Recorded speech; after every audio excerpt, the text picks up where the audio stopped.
about this poet that I don't know named Jonathan Stoller?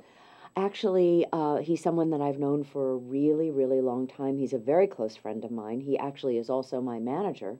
And it's been an interesting process because for years, he and his partner, Herb Hampshire, um, and my husband Robert and I are the closest of friends, and we are also business partners.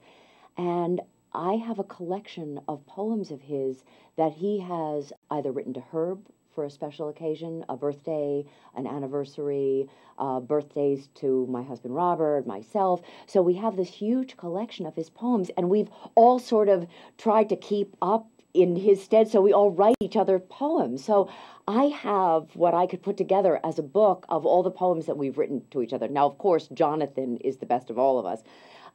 So he's been writing for years, and he has a collection of stuff. And when I said to him, "I'm doing this recording for you, for this CD," which is incredibly marvelous and lovely to get this sort of literary world of poetry out to the public in such a special way, I said, "Jonathan, could I have one of your poems that you love?"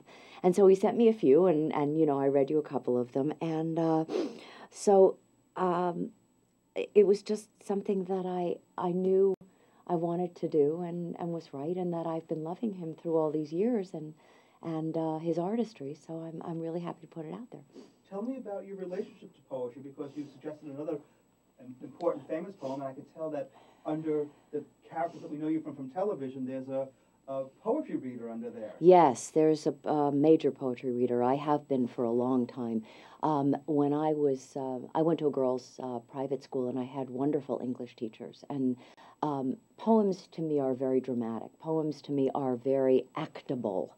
And this other poem that was actually one of my favorite poems that I used to read when I was very, very little, even before I went and had this special English teacher in high school, and special drama teacher in high school, is a poem by Edna St. Vincent Millay, which is called Renaissance.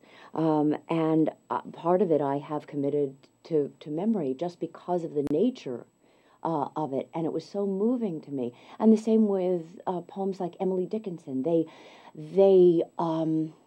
I think they, like Jonathan says in that poem, a poem strikes a spark in your heart, and it takes you to places that you may never have visited before. I mean, Pablo Neruda is a wonderful a poet of mine. Paul Manette, who was a very dear friend, who wrote a book called, I don't know if you know who he is. Of course I do. In fact, Douglas Sills will be doing a poem by Paul Manette. I'm so glad, because I didn't have time to get, Paulie's book, Love Alone. He and I used to sit together at dinner, and we used to recite poems together that we knew, and one of them was Edna St. Vincent's Love Alone. Love is not all, it is neither meat nor drink. That's on our record. Nor floating spar to men that sink and rise. I forgot who did it, but I'll tell you in a second. She was in, you'll see it. But at any rate, that's one of my favorite poems that Paul and I used to sit together, and we would say it. And so then he had been in the process of writing this poetry book for his partner, Roger Hurwitz, before he died, and it was called Love Alone, 18 Elegies for Raj. And there is a kind of emotion that, and when he and I would do this poem together, that would come upon us, that would just kind of,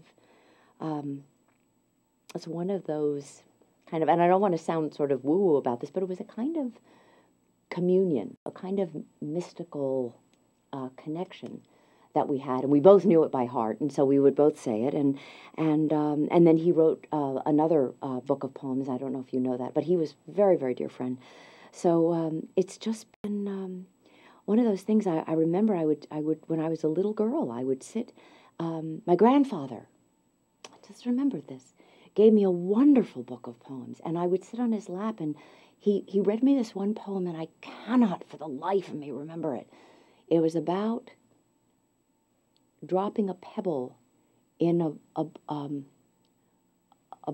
brook or a body of water, and how the ripples of that went out and touched people in ways that you would never know, that you could never imagine. It was sort of like a George Bailey sort of thing, that if you hadn't lived, what would other people's lives be like? And I remember just feeling this incredible closeness to my grandfather when he would read me this poetry. And when I'm an only child, and I would sit in my room by myself, and I would read Shakespeare's sonnets, and I would read Renaissance, and I would, it just helped me through that time as I was growing up. Whenever I felt lonely, I felt like the poems were my friends. So fantastic, fantastic. Yeah. Well, thank you very much. One more thing yeah. ask you to do is just look at the camera and say the word poetry. Oh, poetry.